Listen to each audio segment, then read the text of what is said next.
Hello everyone, मैं सुजीत शुक्ला स्वागत करता हूं आप सबका आपके अपने channel UPSC insights by Sujit में। अगर आपने चैनल को अभी तक सब्सक्राइब नहीं किया तो प्लीज़ चैनल को सब्सक्राइब कीजिए। अगर आपको हेल्पफुल लगते तो प्लीज़ इन्हें शेयर कीजिएगा।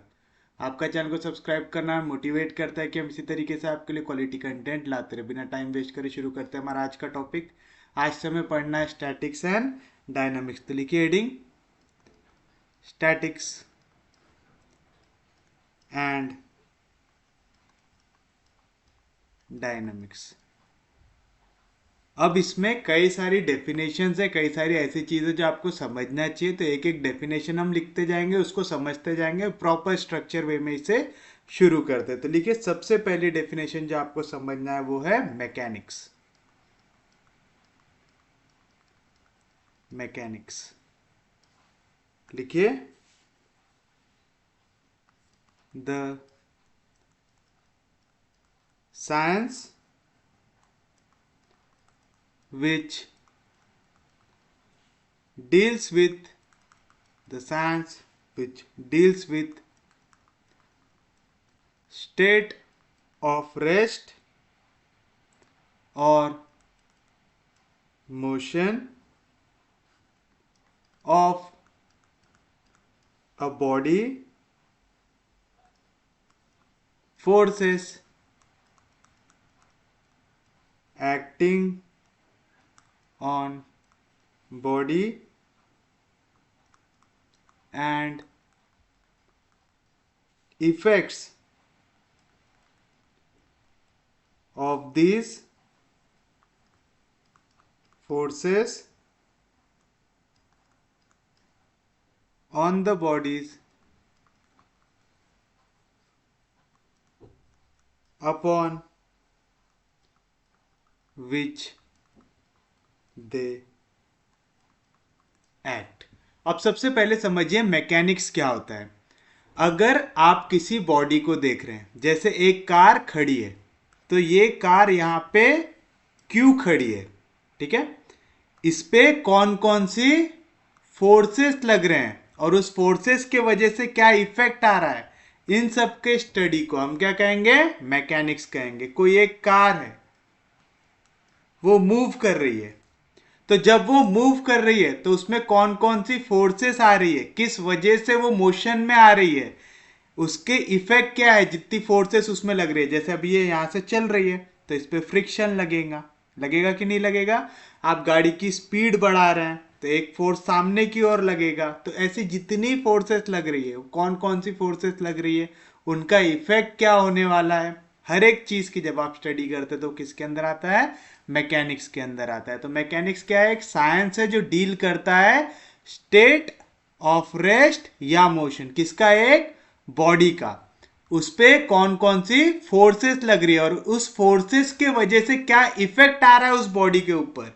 ये सब चीज की स्टडी किसके अंदर आती है, मैकेनिक्स के अंदर। तो मैकेनिक्स के अंदर क्या क्या आ गया, कोई भी बॉडी मोशन में क्यों है, रेस्ट में क्यों है, ये पता करना, उस पे कौन कौन सी फोर्सेस लग रही है ये निकालना, और उस फोर्सेस की वजह से क्या इफेक्ट आ रहा है वो फाइंड आउट करना। ये सब किसके अंदर आता है, मैकेनिक्स के अंदर। अब आप मैकेनिक्स को दो पार्ट में तोड़ेंगे, एक है स्टैटिक्स, दूसरा है डायनामिक्स। तो लिखिए, सबसे पहले statics.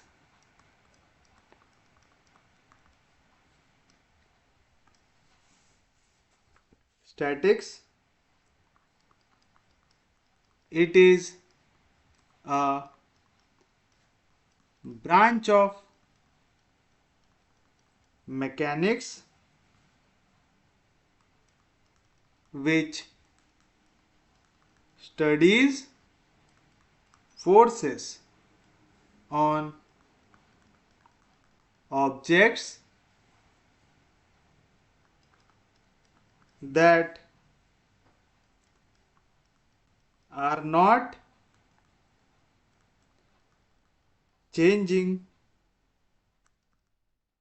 their motion, that is, are at rest, that is, are at rest or moving at constant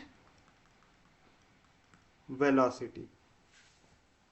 इसकी एक और डेफिनेशन लिख लीजिए, it is the branch of mechanics that studies forces and their effects on system in equilibrium, meaning they are at rest or moving at a constant velocity with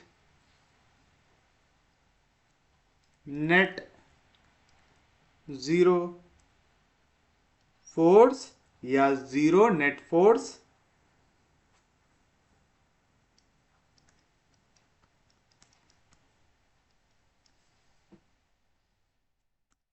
और कई सारे book में यहाँ पे दिया रहता है एंड जीरो नेट टॉर्क भी, तो भी लिख लो एंड जीरो नेट टॉर्क।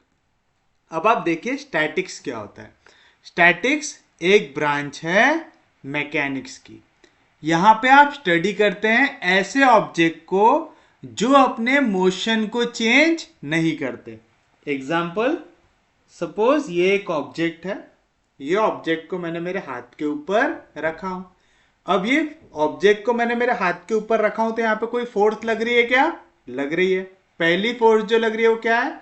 ये ऑब्जेक्ट है नीचे की ओर, इसका वेट, ये मेरे हाथ में भारीपना महसूस हो रहा है, वो किस वजह से? क्योंकि ये जो वेट है ये नीचे की ओर फोर्स अप्लाई कर रहा है, जो रहेगा इसका वेट, जो इक्वल रहता है m इंटू जी से। तो ये एक फोर्स किस डायरेक्शन में लग रही है? डाउनवर्ड डायरेक्शन में लग रही है।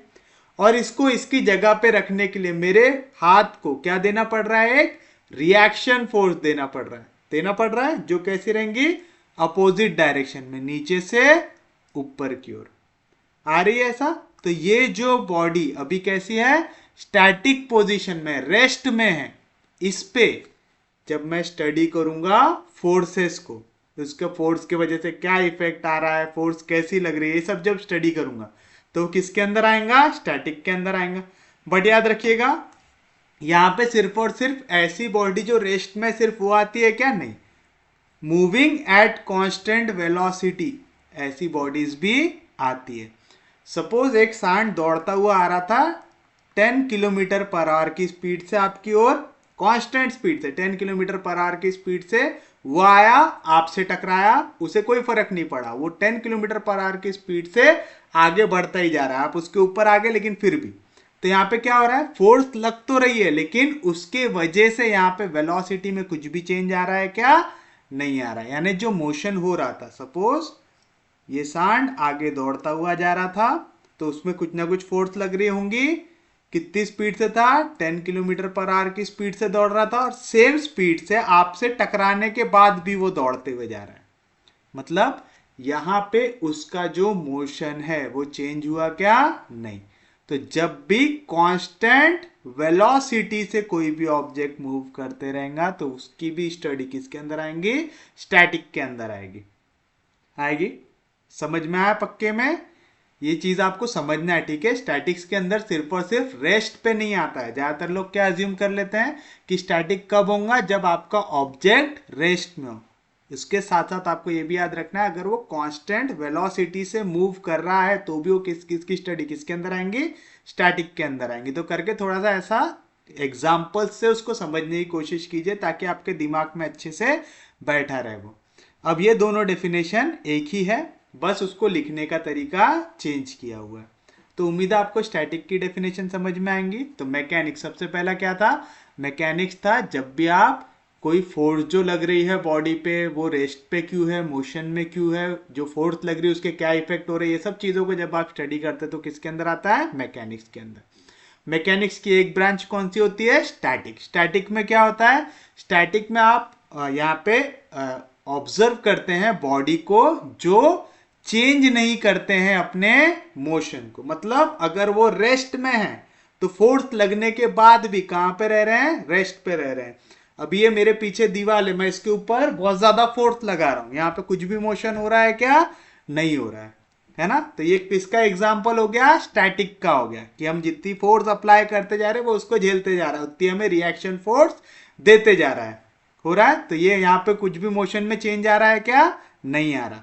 सांड दौड़ता हुआ आ रहा था 10 किलोमीटर पर आवर की स्पीड से, आपसे टकराया, सांड को कोई फर्क नहीं पड़ा, वो 10 किलोमीटर पर आवर की स्पीड से आगे भी भागते हुए चला गया। तो वहां पे आपने जितनी भी फोर्स लगाया उसका कोई भी मतलब आया क्या, नहीं। क्यों, क्योंकि वहां पे मोशन चेंज नहीं हुआ। तो जब भी मोशन चेंज नहीं होगा, इक्विलिब्रियम का सिस्टम इफेक्ट नहीं होगा, तो आपको क्या याद रखना है वहां पे, कि आप पढ़ रहे हैं स्टैटिक।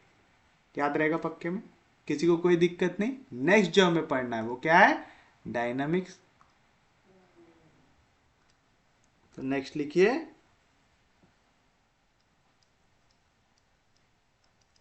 डायनामिक्स।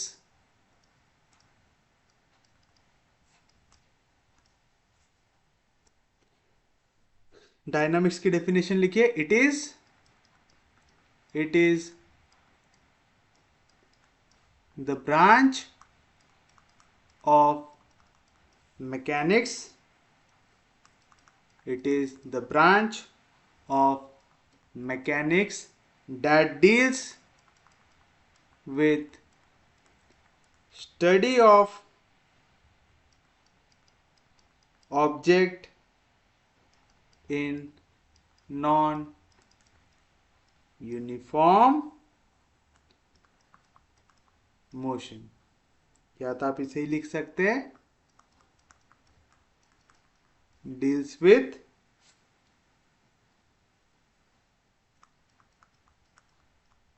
accelerated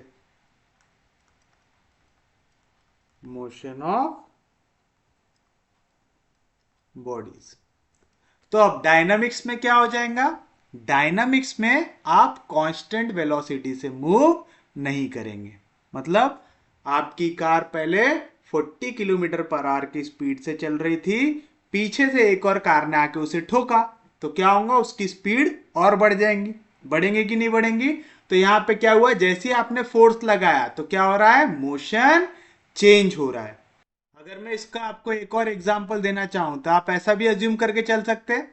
सपोज कीजिए कि आप धीरे धीरे धीरे धीरे चलते हुए जा रहे हैं और मैं पीछे से दौड़ते हुए और आपको जोर से धक्का दे दूं, तो क्या होगा, आपकी बॉडी की स्पीड बढ़ जाएंगी। पहले आप धीरे धीरे चल रहे थे, फिर आप तेजी से आगे की ओर शिफ्ट हो जाएंगे। तो यहाँ पे क्या हुआ, आपकी बॉडी का मोशन चेंज हुआ। यहाँ पे क्या हो रहा है, एक्सेलरेटेड मोशन हो रहा है, नॉन यूनिफॉर्म मोशन हो रहा है, यानी सेम स्पीड से आप नहीं चल रहे। तो इस टाइप के स्टडी को हम क्या कहते हैं, डायनामिक्स कहते हैं। यानी जब आप फोर्स कौन सी लग रही है, किस तरीके से लग रही है, क्या चेंजेस लेके आ रहे हैं, इस टाइप के इसमें, तो वो किस में आएगा, डायनामिक्स में। तो आपको दोनों में फर्क समझ में आया। एक जगह पे मोशन चेंज नहीं हो रहा था, तो जब आप फोर्सेस को स्टडी करते हैं ऐसी जगह पे जहां पे मोशन चेंज नहीं हो रहा, अगर वो रेस्ट पे है तो रेस्ट पे ही रह रहा है, या तो कांस्टेंट स्पीड से मूव करते जा रहा है, तो वो किसके अंदर आता है, स्टैटिक्स के अंदर आता है। वेयर एज अगर वहां पे मोशन चेंज हो जाए, यानी स्पीड आपने चेंज कर दिया, पहले आप दौड़ रहे थे 10 किलोमीटर पर आवर की स्पीड से, मैंने आपको धक्का दिया, आपकी 11 से 12 किलोमीटर पर आवर की स्पीड होगी। तो यहाँ पे जैसे ही आपका मोशन चेंज होने लगेगा तब आप किसके अंदर आ जाएंगे, डायनामिक्स के अंदर आ जाएंगे। याद रहेगा पक्के में। तो उम्मीद है इसमें किसी को भी कोई दिक्कत नहीं होगी। अब आगे जब हम टॉपिक्स पढ़ेंगे ना, वहां पे कुछ कुछ वर्ड बार बार आएंगे, जैसे मैटर, पार्टिकल, रिजिड बॉडी, तो ये सब भी देख लीजिए क्या होता है। तो पहले आप लिखिए मैटर की definition.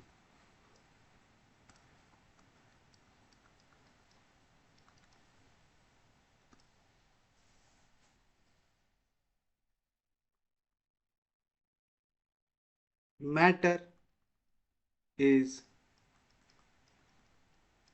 Anything that has mass and takes up space यानी वॉल्यूम। तो आप किसी भी चीज को मैटर कब कहेंगे?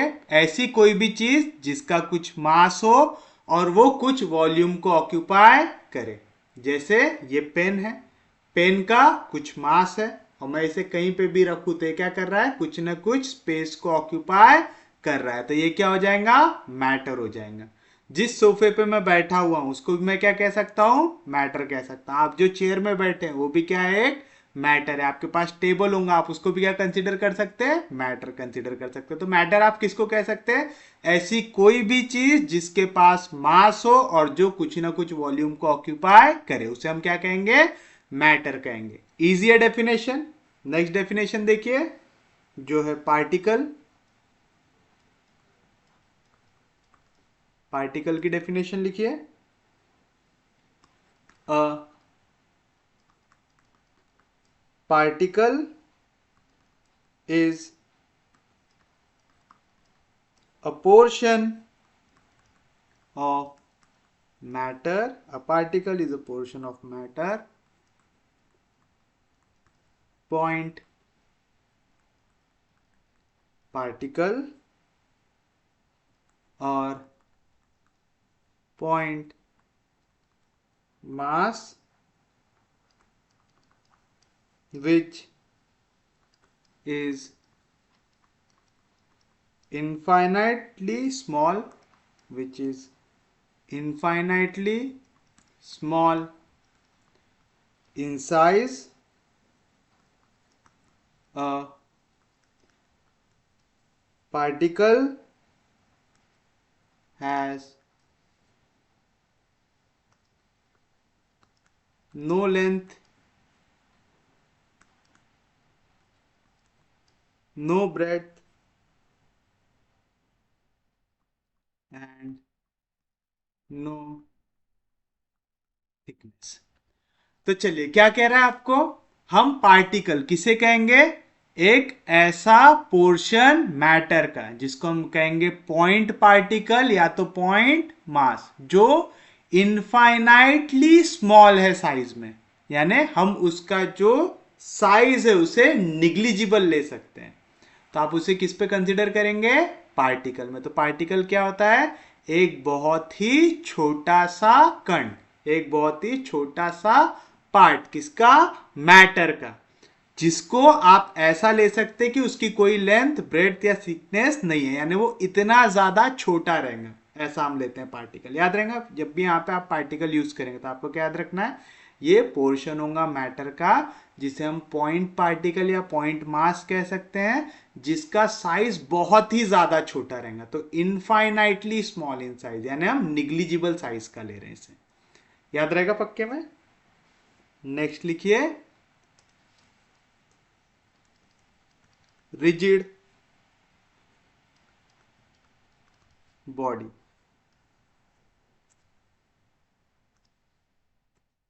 A rigid body is defined as a definite quantity of matter the parts of which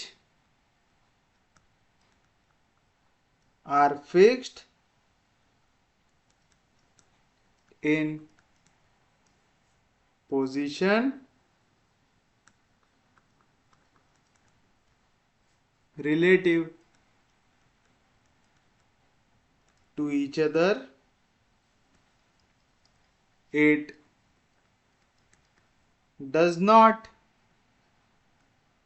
change its shape and size when subjected to external forces.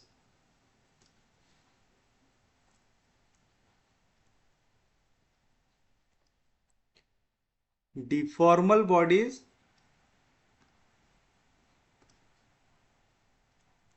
deformal body is a body which is not rigid, that is, it changes its shape and size when subjected to forces. तो देखिए क्या कह रहा है, पहला तो कह रहा है रिजिड बॉडी. रिजिड बॉडी क्या होता है, एक डेफिनाइट क्वांटिटी ऑफ मैटर जिसके पार्ट एक फिक्स पोजीशन में होते हैं रिलेटिव टू ईच अदर. मतलब मैंने ये एक बॉडी बनाया तो मुझे पता है इसके अंदर इतना मैटर प्रेजेंट है, तो यहां पे डेफिनाइट क्वांटिटी ऑफ मैटर है. दूसरा, अगर यहां पे मैंने एक पॉइंट ए लिया हूं, यहां पे मैंने पॉइंट बी लिया हूं, मैं चाहे इस पे कितनी भी फोर्स अप्लाई कर लूं, अगर मैं बोल रहा हूं ए और बी के बीच का डिस्टेंस है 10 मीटर, तो आगे जाके भी ए और बी के बीच का डिस्टेंस कितना रहेगा, 10 मीटर. ये चेंज होगा क्या, नहीं. समझ में आया. तो जिसमें भी आपके दो पॉइंट के बीच का डिस्टेंस सेम रहे, यानी वो बॉडी डिफॉर्म ना करे, चेंज ना हो ऑन अप्लीकेशन ऑफ फोर्स, तो आप इसे कैसा समझ सकते हैं, रिजिड बॉडी. समझने के लिए आप इमेजिन कर सको, इसके लिए अगर आपको कुछ देखना है ना, तो एक पत्थर देख लो. पत्थर पे आप जब तक एक लिमिटेड क्वांटिटी ऑफ फोर्स लगा रहे हैं तो वो डिफॉर्म करता है क्या, नहीं करता है ना. आप कितना भी हाथ से लेके उसको दबाते जाओ, पत्थर इंटैक्ट रहता है. तो पत्थरों के बीच के पार्टिकल में जितना डिस्टेंस था उतना ही डिस्टेंस हमेशा मेंटेन रहेगा. तो ऐसा कोई भी बॉडी जिसके पास डेफिनाइट क्वांटिटी ऑफ मैटर हो, साथ साथ उसका पोजीशन हमेशा फिक्स हो रिलेटिव टू ईच अदर, उसे हम कौन सी बॉडी कहते हैं, रिजिड बॉडी कहते हैं. तो it does not change its shape and size when subjected to external force. यानी मैं उसमें जब भी एक्सटर्नल फोर्स लगाऊंगा तो उसका शेप और साइज चेंज नहीं होगा. तो डिफॉर्मल बॉडीज कौन सी होंगी, इसकी उल्टी, जिस पे आप अगर फोर्स लगाएंगे तो उसका शेप और साइज चेंज हो सकता है. जैसे आपने स्पंज बॉल लिया हुआ है, आप उसको दबाते जाएंगे तो वो दबते जाएंगे. यानी अगर ए और बी पॉइंट था, जैसे आपका स्पंज बॉल था, आपने इसको दबाया तो ये दबने के बाद कुछ इस तरीके का हो जाएगा, होगा, यानी उसका शेप और साइज चेंज हो रहा है फोर्स लगाने पे. तो वो कौन सी बॉडी हो जाएंगी, डिफॉर्मल बॉडी. जो अपना शेप साइज होल्ड करके रखे, वो चेंज ना हो एक्सटर्नल फोर्स के एप्लीकेशन में, उसे हम कौन सी बॉडी लेते हैं, रिजिड बॉडी लेते हैं. याद रहेगा पक्के में, किसी को कोई दिक्कत नहीं. नेक्स्ट लिखिए फोर्स. नेक्स्ट जो चीज हमें पढ़ना है वो है force.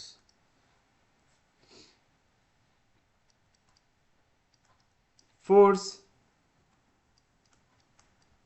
may be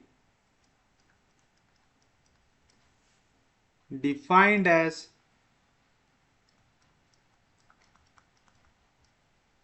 any action.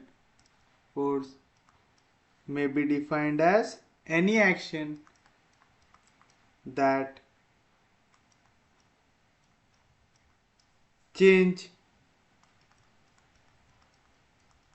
the state of rest or motion of a body to which it is applied. The three quantities, the three quantities required to completely define force are called its characteristics, are called its characteristics. They are, पहला magnitude, दूसरा direction, तीसरा point of application. तो चलिए force क्या होगा. Force कोई भी वो एक्शन हो सकता है जिससे किसी का भी स्टेट ऑफ रेस्ट या मोशन अफेक्ट हो. ठीक है, जैसे फिर से एग्जांपल लेते हैं.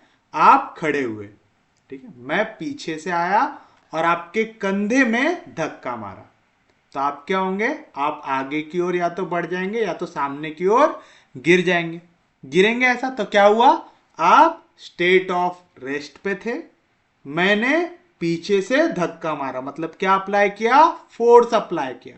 कहां पे, आपके कंधे पे. तो क्या हुआ रिजल्टेंट, आप मोशन में आ गए. आ गए. तो ये होता है फोर्स. फोर्स कैसे डिफाइन करता है, ऐसा कोई भी एक्शन जिससे स्टेट ऑफ रेस्ट या मोशन अफेक्ट हो जाए, विच व्हेन इट इज अप्लाइड. याद रहेगा पक्के में. तो यहां पे तीन क्वांटिटी हमें बताना पड़ता है. पहला मैग्नीट्यूड, कितनी जोर से मैंने आपको धक्का मारा. डायरेक्शन, आप खड़े थे, मैंने आपको पीछे से आगे की ओर धक्का मारा. तीसरा पॉइंट ऑफ एप्लीकेशन, मैंने आपके कंधे पे धक्का मारा. तो आपको तीनों चीजें पता होनी चाहिए. फोर्स को डिफाइन करने के लिए हमें तीन चीजें लगती है. क्या क्या, मैग्नीट्यूड, डायरेक्शन और पॉइंट ऑफ एप्लीकेशन. याद रहेगा पक्के में. इसे आप एक और तरीके से याद रख सकते हैं कि आप दौड़ते हुए जा रहे हैं और सामने से जाके दीवार को टकरा गया आपका सर.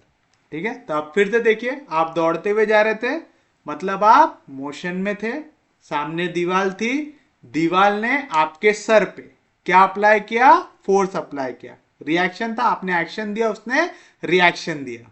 दिया, तो जैसे ही आपका सर टकराया, आप नीचे गिर गए या तो रुक गए वहीं पे, मतलब आप मोशन से किस पे आ गए, रेस्ट पे आ गए. अब यहां पे फोर्स कैसी लगी, सामने से आप जितनी तेजी से दौड़ के आ रहे थे उतनी ही तेजी से आपको दीवार लगी, तो वो हो गया उसका मैग्नीट्यूड.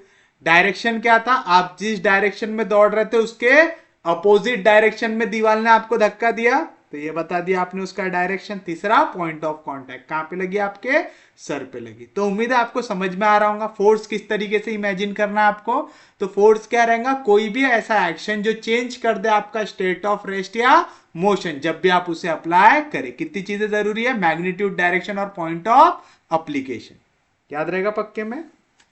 नेक्स्ट चीज जो आपको पढ़ना है वो है line of action of force.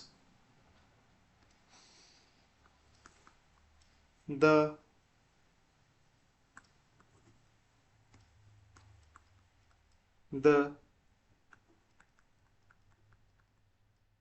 direction of a force, the direction of a force is the direction along a straight line, is the direction along a straight line through its point of application, through its point of application, in which the force tends to move a body when it is applied. This line is called line of action of force. अब line of action कैसे समझ सकते हैं हम? Suppose करो ये एक गाड़ी है,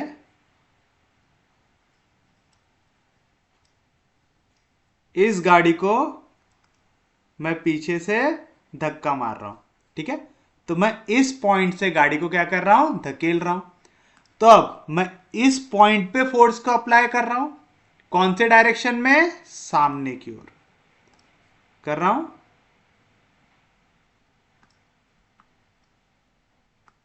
भाई ये नीचे नहीं आती क्या स्केल? आती है.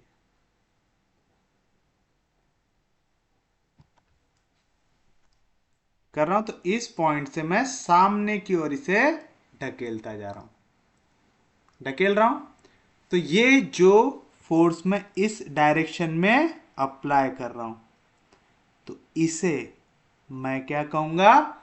Line of action of force. यानी मेरी फोर्स ऐसे आगे की ओर जा रही है. तो मैं जो भी स्ट्रेट लाइन बताऊं, वही चीज मैं इसे यहां से ऐसा भी एक्सटेंड कर सकता हूं कि जब भी आप उस पॉइंट से जिस डायरेक्शन में आपकी फोर्स जा रही है उसको आप एक्सटेंड कर दो, तो वो क्या रिप्रेजेंट करता है? Line of action of force. तो the direction of a force is the direction along a straight line through the point of application in which the force tends to move a body when it is applied. This line is called line of action of force. तो समझ में आया? Next लिखिए.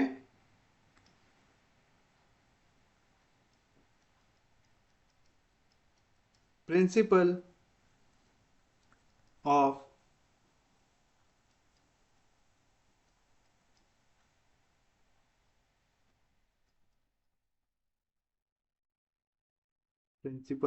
transmissibility of force.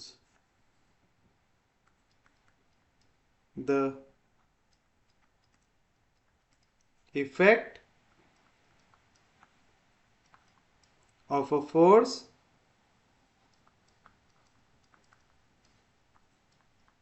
on a rigid body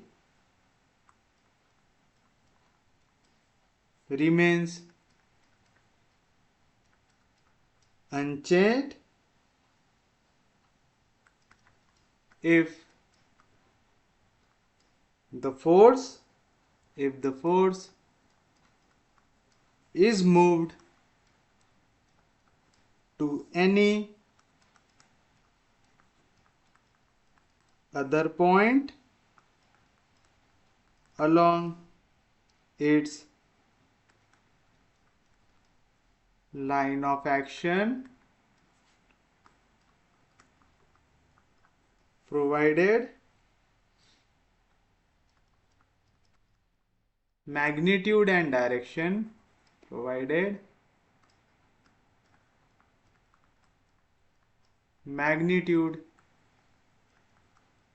direction remains the same. तो अगर ये एक मेरी रिजिड बॉडी है, मैं पॉइंट ए पे फोर्स अप्लाई कर रहा हूं, तो मैं क्या कर सकता हूं? इसका लाइन ऑफ एक्शन निकाल सकता हूं. यानी अगर आगे कहीं पे फोर्स अप्लाई करता तो कुछ इस तरीके से ये डायरेक्शन में लगती रहती, इस तरीके से लगती रहती. अब मैं पॉइंट ए पे इस फोर्स को शो करूं, चाहे पॉइंट बी पे इस तरीके से इस फोर्स को शो करूं, उससे कुछ भी अफेक्ट ये रिजिड बॉडी में चेंज होगा क्या? नहीं. पॉइंट ए पे अगर मैं 10 न्यूटन की फोर्स इस डायरेक्शन में लगा रहा था और same force same magnitude 10 Newton की फोर्स मैं पॉइंट बी पे दिखा रहा हूं, पॉइंट ए और बी दोनों के दोनों किस पे आते हैं, line of action of force पे आते हैं। तो मेरा ये दोनों के दोनों पॉइंट पे, चाहे मैं पॉइंट ए पे 10 न्यूटन की फोर्स दिखाऊं चाहे पॉइंट बी पे 10 न्यूटन की फोर्स दिखाऊं, दोनों का इफेक्ट उस बॉडी पे सेम रहेगा। ये क्या होता है, principle of transmissibility of force. यानी अगर एक रिजिड बॉडी है तो लाइन ऑफ एक्शन के अलोंग आप फोर्स को कहीं पे भी दिखा सकते हैं, बस आपको मैग्नीट्यूड और डायरेक्शन सेम रखना है। ऐसा नहीं कि आपने यहां से पॉइंट बी पे अपोजिट डायरेक्शन में 10 न्यूटन दिखा दिया, तब यहां पे चेंज आ जाएगा। आपको डायरेक्शन मैग्नीट्यूड दोनों के दोनों सेम रखना है। आप फोर्स को अपने लाइन ऑफ एक्शन में कहीं पे भी शिफ्ट कर सकते हैं। याद रहेगा पक्के में? इजी है यहां तक? उम्मीद है यहां तक किसी को भी कोई दिक्कत नहीं होगी। फिर आपको रिजल्टेंट फोर्स कैसे निकालते ही आता है।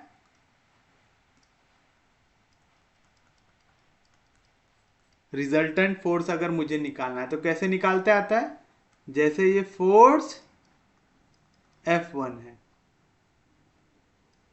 ये फोर्स F2 है, दोनों अपोजिट डायरेक्शन में, तो यहां पे जो रिजल्टेंट फोर्स लगेंगी वो क्या लगेंगी, F1 माइनस F2 लगेंगी। लगेगी? समझ में आ रहा है कंसेप्ट कैसा है? सपोज कि आप फिर से अपन वो सांड वाला एग्जांपल ले लेते हैं। सपोज ये एक सांड है, ठीक है, थोड़ा सा हट्टा कट्टा सांड है, ये सांड है और आप ये सामने खड़े हुए हैं,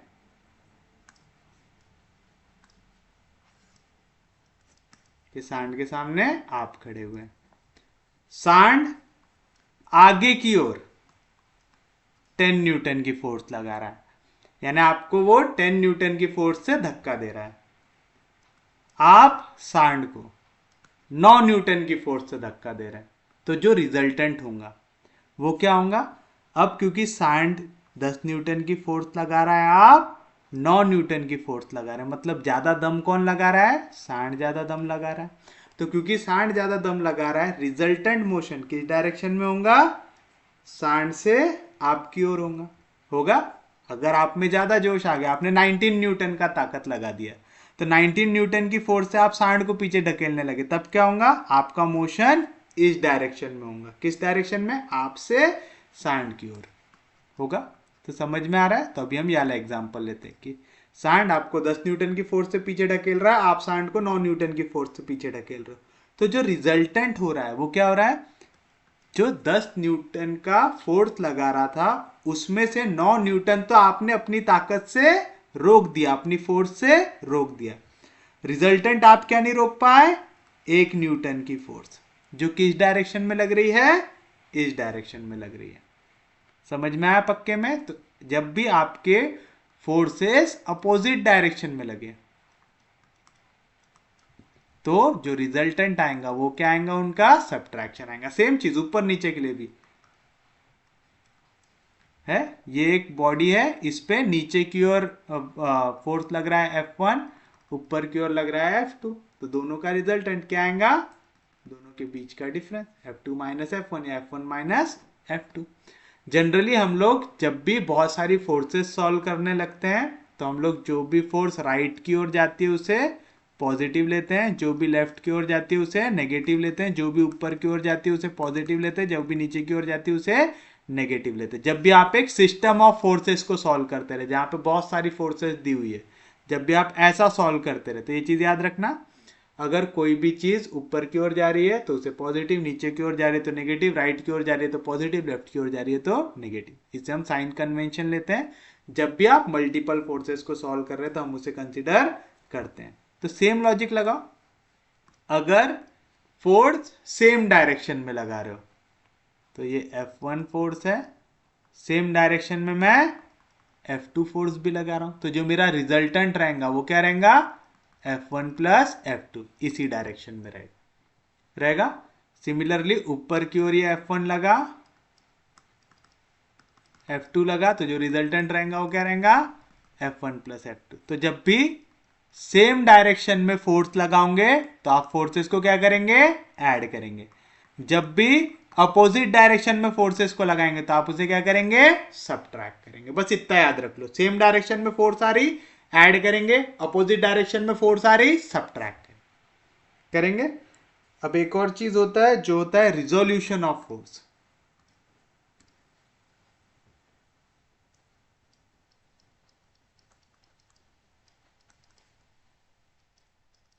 फोर्स अगर हॉरिजॉन्टली लग रही है, वर्टिकली लग रही है, लेफ्ट में लगे, राइट में लगे, ऊपर लगे, नीचे लगे, इनमें कुछ भी दिक्कत होती है क्या, नहीं होती।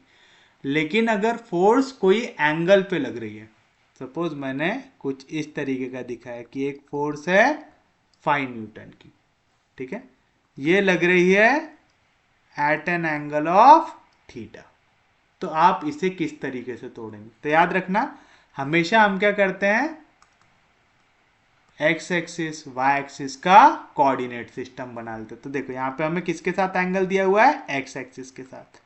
यहाँ पे हम 90 डिग्री का एंगल बना के क्या करेंगे, वाई एक्सिस। तो जो भी क्वाड्रेंट में आपकी फोर्स है उस हिसाब से आप उसे ब्रेक करते हैं। आप एक्स एक्सिस वाई एक्सिस बनाएंगे। जैसे अगर मेरी फोर्स इस तरीके से रहती तो मैं क्या करता, ऐसा डिनोट करता, इस तरीके से 90 डिग्री में तोड़ता है। आपको एरो के ऊपर और नीचे बनाना है वैल्यू, ठीक है। तो एरो के लेफ्ट में राइट में ऐसा मान के चल लीजिए, आएगा। अगर हमारी फोर्स इधर साइड है तो हम इसे इसमें तोड़ेंगे। सपोज हमें यहाँ पे थीटा एंगल दिया हुआ है, यहाँ पे ये वाला एंगल थीटा दिया हुआ है। तो अब जैसे मुझे यहाँ पे एंगल्स दिए हुए, सपोज कि मैं पहले केस में ले लेता हूं 30 डिग्री ले रहा हूं। अब देखो ये फोर्स F है, याद रखना जो भी एंगल दिया हुआ है तो थीटा का पड़ोसी कॉस होता है, दूर का रिश्तेदार साइन होता है। ये चीज आपको याद रखना है, ठीक है। ये मेरी फोर्स है F, अगर मुझे एंगल दिया हुआ है थीटा, तो याद रखिएगा थीटा का पड़ोसी, थीटा किसके साथ है, F और ये साइड के बीच में है, तो ये हमेशा कॉस होता है। तो इसकी वैल्यू आएंगे F कॉस थीटा, तो थीटा का पड़ोसी कॉस। और ये देखो ये थीटा से दूर है तो ये जो दूर का रिश्तेदार है ये क्या होगा, साइन होगा। तो आप इसे तोड़ेंगे F साइन थीटा। तो जैसे यहाँ पे मुझे 30 डिग्री वाला एंगल दिया हुआ है, तो ये वाला साइड जो 30 डिग्री के साथ आ रहा है, मैं इसे क्या लिखूंगा, F cos 30 लिखूंगा। और ये जो दूर वाला है 30 डिग्री से दूर जा रहा है, इसे मैं क्या दिखाऊंगा, F sin 30 दिखाऊंगा। उसी तरीके से अगर ये मुझे 50 डिग्री का एंगल दिया हुआ है तो ये देखो ये थीटा के साथ है, ये वाले साइड के साथ एंगल है, तो इसका आंसर क्या आ जाएगा, F cos 50, ये दूर का रिश्तेदार F sin 50 आएगा। इजी है, समझ रहा सबको। यहां पे अगर मैं इसे F से डिनोट करूं, ये थीटा एंगल लेता हूं मैं 45 डिग्री, तो ये जो पड़ोसी है ये हो जाएगा F cos 45, ये दूर वाला हो जाएगा F sin 45। याद रहेगा पक्के में, यानी थीटा का पड़ोसी कॉस साथ में आएगा, दूर का रिश्तेदार साइन साथ में आएगा। बस इतना याद रख लो। रिजोल्यूशन ऑफ फोर्स कैसे तोड़ते समझ में आया। जिसके भी साथ एंगल दिया हुआ है, चाहे एक्स एक्सिस के साथ दिया हो चाहे वाई एक्सिस के साथ दिया हो, जो भी एक्सिस से चिपक के है उसको आपको लेना है कॉस, जो दूर का उसको लेना है साइन, दोनों के साथ एफ आएगा। तो जो भी फोर्स है, जैसे यहाँ पे 5 न्यूटन की फोर्स दिया था तो इसका आंसर क्या था, 5 cos 30 की फोर्स लगती, यहाँ पे 5 sin 30 की फोर्स लगती। याद रहेगा। तो जहां पे भी आपको एंगल मेंशन किया हुआ है आपको वाले साइड को लेना है। ये चीज समझ में आ गई सबको। जैसे मुझे अगर इस तरीके से फोर्स दी हुई है, ये है F, ये एंगल है 25 डिग्री, तो बताइए ये वाला साइड क्या आएगा, F cos 25, और ये जो दूर है वो क्या आएगा, F sin 25। तो आपको समझ में आ गया। जब भी आपको कोई भी फोर्स ऐसी दी हुई है तो जो वर्टिकल है हॉरिजॉन्टल है उनको छेड़ना क्या नहीं। इस तरीके से अगर फोर्स दी हुई है तो उसे छेड़ने की जरूरत नहीं है। बट अगर कोई भी ऐसे एंगल में दिख गई फोर्स तो क्या करना, पहले जो पॉइंट पे लग रही है वो फोर्स वहां पे 90 डिग्री के एंगल में एक्स एक्सिस और वाई एक्सिस को बना लेना। फिर देखना किसके साथ एंगल दिया हुआ है। अगर मुझे इसके साथ थीटा एंगल दिया हुआ है, ये फोर्स एफ है, तो मैं इसे लिखूंगा एफ कॉस थीटा, इसे लिखूंगा एफ साइन थीटा। तो इसे हम कहते हैं रिजोल्यूशन ऑफ फोर्सेस। याद रहेगा पक्के में? उम्मीद है यहां तक किसी को भी कोई दिक्कत नहीं होंगी। अब यहाँ पे एक बहुत ही इंपॉर्टेंट टॉपिक होता है जो है law of parallelogram of forces, वो भी लिख लीजिए। Law of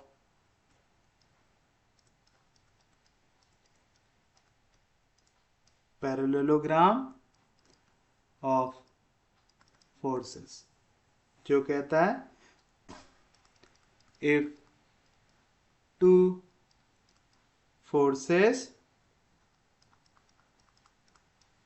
acting at a point are represented in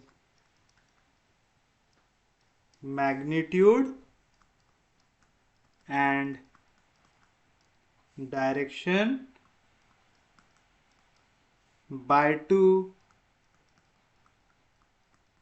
adjacent sides of a parallelogram,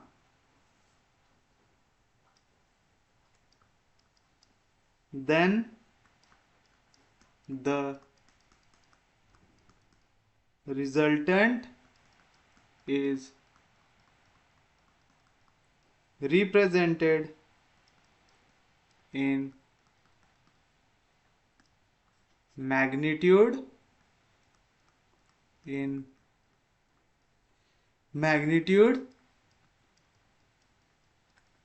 and direction by the diagonal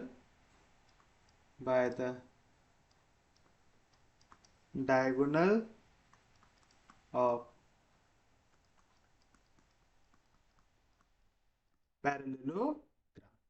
अब देखिए ये क्या कह रहा है। कह रहा है सपोज एक पॉइंट ए है, पॉइंट ए पे दो फोर्सेस एक्ट कर रही है। पहली है फोर्स पी, दूसरी है फोर्स क्यू। या तो मैं जैसे हमारी बुक्स में दिया रहता है स्टैंडर्ड वैसे ले लेता हूं, इसे ले लेता हूं पी, इसे ले लेता हूं क्यू। पी और क्यू दो फोर्सेस है, दोनों पॉइंट ए पे एक्ट कर रही है और दोनों के बीच का एंगल हमें दिया हुआ है थीटा। यानी दोनों की दोनों फोर्सेस के बीच का एंगल कितना दिया हुआ है हमें? थीटा दिया हुआ है। दोनों की दोनों इस फोर्स पे एक्ट कर रही है। तो कह रहा है अगर आपका ये जो पॉइंट है इसके अंदर दो फोर्सेस एक्ट कर रही है जिसका मैग्नीट्यूड और डायरेक्शन आप दोनों के दोनों दिखा सकते हैं एडजेसेंट साइड्स ऑफ पैरेललोग्राम से। तो आपको क्या करना है, ये जो P और Q था इसको यूज करके एक पैरेललोग्राम बनाना है। कैसे बनाएंगे? हमारा A से सपोज मैं इसे रिप्रेजेंट करता हूं यहां तक की, A से लेके B तक मेरा Q फोर्स डिनोट कर रहा है, यानी Q मैग्नीट्यूड है मेरे फोर्स A B का, और AD इसका मैग्नीट्यूड कितना है? P है। दोनों के बीच का एंगल मुझे दिया हुआ है थीटा, दिया हुआ है। तो अब मैं क्या करूंगा, पैरेललोग्राम बनाना है। पैरेललोग्राम कैसे बनाएंगे? ए बी की जितनी लेंथ है उतनी लेंथ का, यानी सेम मैग्नीट्यूड का। आपने क्या किया, एक और लाइन ड्रॉ कर दिया। सपोज डी सी ज्वाइन कर दिया मैंने। अगर ए से बी का फोर्स है क्यू, तो डी से सी का भी फोर्स कितना आ जाएगा? क्यू आएगा। क्यों? क्योंकि उसका मैग्नीट्यूड और डायरेक्शन दोनों में सेम ले रहा हूं। जब भी मैं मैग्नीट्यूड और डायरेक्शन सेम लूं तो मैं फोर्स को इक्वल दिखा सकता हूं। अब मेरा ए से डी के लिए मैग्नीट्यूड कितना है? पी, और ये नीचे से ऊपर की ओर जा रहा है। सेम तरीके से मैं क्या करूंगा, पॉइंट बी से इसे ड्रॉ कर दूंगा। तो B से C को जब मैं ज्वाइन करूंगा तो इसका भी मैग्नीट्यूड कितना हो जाएगा? P। डायरेक्शन भी सेम है इसका, सेम एंगल, अगर ये थीटा के एंगल पे था तो अगर मैं इसे एक्सटेंड करूँ आगे लेके जाऊं तो अगर ये वाला एंगल थीटा है तो ये वाला एंगल भी कितना बनेगा, यहाँ पे थीटा ही बनेगा। उम्मीद है समझा होगा यहाँ तक। यहाँ तक किसी को भी कोई दिक्कत नहीं होनी चाहिए। तो वो क्या कह रहा है, देन द रिजल्टेंट, यानी ये इफेक्ट क्या होगा, नेट इफेक्ट, नेट कितना फोर्स वहां पे किस डायरेक्शन में लगेगा ये अगर निकालना है आपको, तो जो रिजल्टेंट रहेगा वो रिप्रेजेंट करेगा in magnitude and direction by diagonal of the parallelogram. तो ये जो पॉइंट ए से आप जो डायगोनल ड्रॉ करेंगे इस पैरेललोग्राम में, ये रिप्रेजेंट करेगा इसका रिजल्टेंट। ये है आपका लॉ ऑफ पैरेललोग्राम, याद रहेगा पक्के में। इससे आपको अगर आर का मैग्नीट्यूड और डायरेक्शन यानी एंगल निकालना है तो आप कैसे निकाल सकते हैं। देखिए ये आर रिजल्टेंट था, ये रिजल्टेंट, ये जो डायगोनल है ये भी कुछ ना कुछ एंगल पे आ रहा होगा, उस एंगल को मैं डिनोट कर देता हूं अल्फा से। फिर मैं क्या करूंगा, सी से एक परपेंडिकुलर ड्रॉ कर दूंगा, ई करेंगे। यहां तक किसी को भी कोई दिक्कत होनी नहीं चाहिए। उम्मीद है यहां तक सबको समझ में आया होगा। तो यहां पे हमने क्या किया, सबसे पहले पॉइंट ए पे दो फोर्सेस एक्ट कर रही है। पहली जिसका मैग्नीट्यूड है P, दूसरी जिसका मैग्नीट्यूड है Q। दोनों के बीच का एंगल हमें दिया हुआ है जो है थीटा। क्योंकि हमें एंगल दिया हुआ है तो हमें दोनों के डायरेक्शन पता है, यानी ए पॉइंट से थीटा डिग्री नीचे ये है, थीटा डिग्री ऊपर ये एक्ट कर रही है। फिर हमने क्या किया, हमने ए डी से पैरेलल सेम लेंथ की यानी सेम मैग्नीट्यूड की एक लाइन ड्रॉ की जो है बी सी। ए बी से सेम मैग्नीट्यूड सेम डायरेक्शन की एक लाइन ड्रॉ की डी सी किए। तो रिजल्टेंट क्या बना, वहां पे एक पैरेललोग्राम बना। उस पैरेललोग्राम का नाम क्या है, ए बी सी डी। ये क्या बन गया मेरे लिए, मेरा पैरेललोग्राम बन गया। तो कह रहा हूं ये पॉइंट ए पे जो भी मैं रिजल्टेंट डायगोनल ड्रॉ करूंगा, ए से लेके सी ये डायगोनल आएंगी, वो क्या रिप्रेजेंट करेगा, मेरा रिजल्टेंट फोर्स, जिसका मैग्नीट्यूड दिया रहेगा आर से, और डायरेक्शन पता करने के लिए हम क्या निकालेंगे, ये एंगल अल्फा निकालेंगे। अब अगर इसे फाइंड आउट करना है तो हमें क्या करना पड़ेगा, सी से ई परपेंडिकुलर ड्रॉ करना पड़ेगा, किस पे, लाइन ए बी पे। यानी मैंने ए बी को एक्सटेंड किया और सी से एक परपेंडिकुलर ई ड्रॉ यहां पे कर दिया। उम्मीद है यहां तक किसी को भी कोई दिक्कत नहीं होगी। यहां तक समझ में आया सबको। अब क्योंकि ए डी और बी सी दोनों के दोनों कैसे हैं, पैरेलल है। अगर ये दोनों लाइन पैरेलल है तो दोनों इस एक्सिस के साथ सेम एंगल बनाएंगे। तो अगर ए डी और ए बी के बीच का एंगल है थीटा, तो बी ई और बी सी के बीच का एंगल भी कितना हो जाएगा, थीटा हो जाएगा। उम्मीद है यहां तक किसी को भी कोई दिक्कत नहीं होगी। समझा यहां तक। अब हमें यहां पे सबसे पहले निकालना है रिजल्टेंट, यानी आर की वैल्यू निकालना है। अब आर हम कैसे निकालेंगे, हम यहाँ पे अभी जो पीछे कंसेप्ट पढ़ के आए हैं वो अप्लाई करेंगे। क्या कंसेप्ट पढ़ के आए, कि जब भी कोई भी फोर्स एंगल पे एक्ट होती है तो हम उसे रिजॉल्व कर सकते हैं। अब आप देखिए, क्योंकि ए और डी के बीच का मैग्नीट्यूड कितना था, पी, तो फोर्स को मैंने किससे डिनोट किया हूं, पी से। तो बी से सी नीचे से ऊपर आते फोर्स की वैल्यू भी क्या रहेंगी, पी रहेंगी। अब देखिए ये है मेरी फोर्स पी जो एंगल बना रही है थीटा का। तो अलोंग एक्स एक्सिस जब मैं इसे तोड़ूंगा, क्योंकि थीटा का एंगल इधर बन रहा है, तो ये क्या बनेगा, पी कॉस थीटा। और ये जो दूर की ओर आएगा परपेंडिकुलर, इसे मैं क्या बनाऊंगा, पी साइन थीटा बनेगा यहाँ पे। तो अगर मैं इसे तोड़ने की कोशिश करूं, ये जो P है इसे तोड़ने की कोशिश करूं, तो B से E की ओर ये जो है ये क्या बनेगा मेरे लिए, P cos थीटा। क्यों, क्योंकि यहाँ पे थीटा एंगल है। और यहाँ से इसे ही अगर मैं परपेंडिकुलर तोड़ के बनने की कोशिश करूं तो ये क्या बनेगा मेरे लिए, P साइन थीटा बनेगा। अब आप देखो B Q E C दोनों के दोनों कैसे एक दूसरे के साथ पैरेलल है। अगर मैं डायरेक्शन सेम ले लूँ तो अगर ये पी साइन थीटा है तो ये भी कितना बन जाएगा, पी साइन थीटा बन जाएगा। तो इस तरीके से हम क्या करेंगे, यहाँ पे फोर्सेस को तोड़ेंगे। तोड़ दिए, एक बार आपने फोर्स तोड़ दिए, आपका पूरा काम निपट गया। अब आपको सिर्फ एक ट्रायंगल देखना है, कौन सा, ए ई सी। तो in right angle triangle A E C, Pythagoras theorem आता है आप सबको, बाय पाइथागोरस थ्योरम क्या कह सकता हूं मैं, हाइपोटेनस स्क्वायर यानी A C square is equal to sum of square of remaining two sides, यानी A E square plus E C square आएगा, मतलब ए सी स्क्वायर की वैल्यू। अब देखो मुझे ए से ई तक पहुंचना है, तो कैसे पहुंचूंगा, पहले मुझे ए से जाना पड़ेगा बी, फिर बी से जाना पड़ेगा ई। तो इसका आंसर आएगा A B plus B E, ये वैल्यू है ए ई की, उसका क्या है स्क्वायर, प्लस ई सी का स्क्वायर। अब आप देखिए ए सी का मैग्नीट्यूड कितना दिया हुआ है आर, तो आ गया आर का square is equal to A B का मैग्नीट्यूड कितना दिया हुआ है क्यू, प्लस बी का मैग्नीट्यूड कितना दिया हुआ है पी कॉस थीटा, उसका क्या है स्क्वायर, प्लस ई सी, इसका क्या वैल्यू दिया हुआ है पी साइन थीटा का स्क्वायर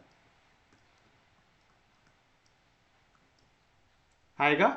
बस सॉल्व कर लीजिए इसे, तो आएगा R square is equal to A plus B का होल स्क्वायर, क्या रहेगा ए स्क्वायर, तो Q square plus twice of A B यानी 2pq cos theta, plus B square यानी P square cos square theta, plus ये value जैसी थी वैसी पी साइन स्क्वायर थीटा। यहाँ पे भी पी स्क्वायर है, यहाँ पे हमने स्क्वायर क्यों नहीं लिखा, पी स्क्वायर आएगा ना, ई सी का स्क्वायर है, ई सी की वैल्यू क्या है पी साइन थीटा, तो उसका स्क्वायर क्या आएगा P square sine square theta. यहाँ पे भी पी स्क्वायर है, यहाँ पे भी पी स्क्वायर है, कॉमन निकालो तो क्या आ जाएगा R square is equal to Q square plus 2pq cos theta plus P square, common निकालते हैं, यहाँ पे आ जाएगा cos square theta plus sine square theta, और sine square theta plus cos square theta कितना होता है 1, तो 1 इंटू पी स्क्वायर क्या आएगा पी स्क्वायर। तो आर स्क्वायर की वैल्यू क्या आ गई P square plus Q square plus 2pq cos theta. तो यहां से अगर मैं मैग्नीट्यूड निकालना चाहूं आर का, तो वो क्या आएगा square root of P square plus Q square plus 2pq cos theta. याद रखना ये क्या देता है हमारे को मैग्नीट्यूड ऑफ रिजल्टेंट। आसानी से निकाल लिए, मैग्नीट्यूड निकालने में किसी को भी कोई दिक्कत नहीं है। अब अगर मुझे इसका निकालना है एंगल, ये वाला एंगल अल्फा, क्योंकि मुझे मैग्नीट्यूड के साथ साथ डायरेक्शन भी पता होना चाहिए कि भाई कैसा एक्ट कर रहा है। अगर मुझे एंगल पता है कि ये हॉरिजॉन्टल के साथ कितना एंगल बना रहा है, तो फिर मैं आराम से इसको रिजॉल्व कर सकता हूँ। तो चलिए बताइए ये एंगल कितना दिया हुआ है, हमें अल्फा दिया हुआ है। कौन सा ट्राइंगल है ये ए ई सी में, तो टैन अल्फा की वैल्यू क्या होंगी टैन अल्फा, टैन थीटा क्या रहता है अपोजिट, इसका अपोजिट क्या है ई सी अपॉन एडजेसेंट क्या है ए ई, तो आ जाएगा ई सी अपॉन ए से ई बनाने के लिए मुझे क्या करना पड़ेगा A B plus B E लेना पड़ेगा। तो यहां से बताइए टैन अल्फा की वैल्यू क्या आ गई ई सी, ई से सी तक की वैल्यू क्या है P sine theta divide by A से ई पहुंचना है तो पहले ए से बी गए उसकी वैल्यू क्या है क्यू, प्लस बी से ई गए तो उसकी वैल्यू क्या है पी कॉस थीटा। तो ये आ गया आपके पास वैल्यू टैन अल्फा की, आपको चाहिए वैल्यू अल्फा की। तो अल्फा कैसे मिलेगा, यहां पे टैन उधर गया तो tan inverse of P sine theta divide bye Q plus P cos theta. तो देखिए हमें इसका मैग्नीट्यूड भी मिल गया और डायरेक्शन भी पता चल गया। इजी था निकालना। तो किस तरीके से पैरेललोग्राम लॉ लगाना है आपको याद रहेगा पक्के में। आप चाहो तो ये फॉर्मूला थोड़ा सा अच्छे से याद कर लीजिएगा ताकि हम इसे पेपर में यूज कर सके। कैसे सॉल्व किया समझ में आया ना। सबसे पहले पॉइंट ए था, पॉइंट ए पे पहली फोर्स लग रही थी Q, दूसरी फोर्स लग रही थी P। हमने ले लिया कि ये P और Q फोर्स एक्ट कर रही है एडजेसेंट साइड्स में, तो ए बी और ए डी, ये एडजेसेंट साइड्स हमने ले लिया हमारे पैरेललोग्राम के।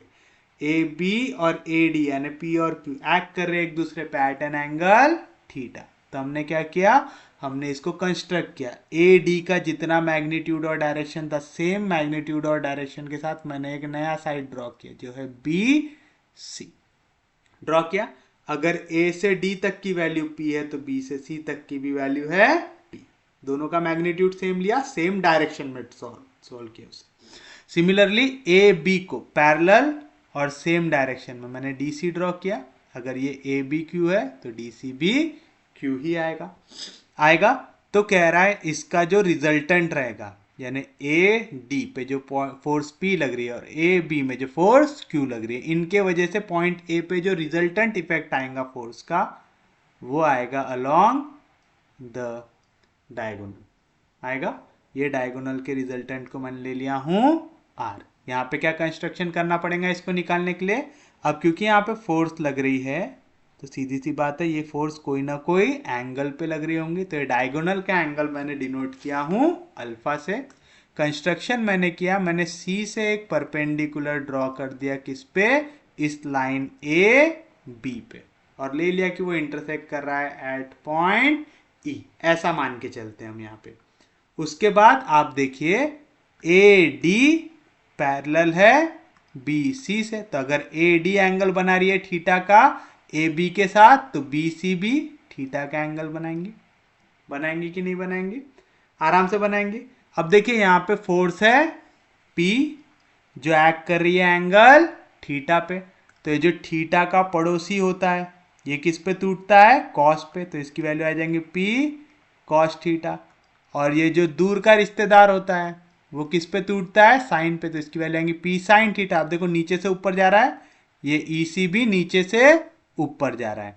इसका मैग्नीट्यूड अगर P साइन थीटा है यानी B से इस पॉइंट तक का परपेंडिकुलर डिस्टेंस अगर P साइन थीटा है तो ये भी कितना होगा, P साइन थीटा। क्यों, क्योंकि हम इससे पैरेलल ड्रॉ कर रहे हैं। समझ में आया पक्के में?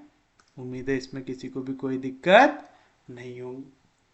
समझा पक्के में? फिर हमने रिजल्टेंट कैसे निकाला, बाय पाइथागोरस थ्योरम। क्या रहता, A C square is equal to A E square plus E C square. तो आ जाएगा A C square is equal to, A से ई पहुंचने के लिए पहले ए से बी जाना पड़ेगा प्लस बी से ई जाना पड़ेगा, आएगा। तो क्या आएगा, A C square is equal to A B की वैल्यू क्या है क्यू, बी ई की वैल्यू क्या है पी कॉस थीटा, उसका क्या है स्क्वायर, प्लस ई सी का स्क्वायर, ई सी की वैल्यू क्या है पी साइन थीटा, उसका क्या आ जाएगा स्क्वायर। तो ए सी का ऐसे डिनोट किया हूं मैंने आर से, तो आ जाएगा आर का square is equal to A plus B का स्क्वायर, क्या रहेगा A square plus twice of A B plus B square plus B square sine square theta. तो आर स्क्वायर की वैल्यू क्या आ जाएंगी, देखो यहाँ पे कॉस स्क्वायर है, यहाँ पे साइन स्क्वायर है, ये भी पी स्क्वायर ये भी पी स्क्वायर, पी स्क्वायर को कॉमन निकाल दो, sine square theta plus cos square theta हो गया, बनते यहाँ पे बचा बस P square plus Q square plus twice of P Q cos theta. R square है, टेकिंग स्क्वायर रूट, आर की वैल्यू क्या आ जाएंगी square root of P square plus Q square plus 2pq cos theta. तो ये आ गया मेरे पास magnitude of this resultant force. अगर मुझे इसका एंगल निकालना है तो कैसे निकालूंगा, टैन लगा के। तो टैन अल्फा की वैल्यू, टैन क्या होता है अपोजिट, अपोजिट कौन है ई सी, अपॉन एडजेसेंट, एडजेसेंट कौन है ए ई, ई सी की वैल्यू क्या है P sine theta divide bye adjacent क्या था ए ही है, ए बी यानी क्यू प्लस बी ई यानी पी कॉस थीटा। तो यहाँ से अल्फा की वैल्यू क्या आ जाएंगे, tan inverse of P sine theta upon Q plus P cos theta. तो ये रहेगा आपके लिए आपका रिक्वायर्ड एंगल। उम्मीद है वाला टॉपिक आपको अच्छे से समझ में आया होगा। अगर आपको लेक्चर समझ में आ रहे, यूजफुल लग रहे तो प्लीज चैनल को सब्सक्राइब कीजिए, वीडियो को शेयर करते जाइए। सबसे इंपॉर्टेंट चीज पढ़ते रहिए, रिवाइज करते रहिए। हम लोग मिलेंगे कल, तब तक के लिए take care, have a nice day.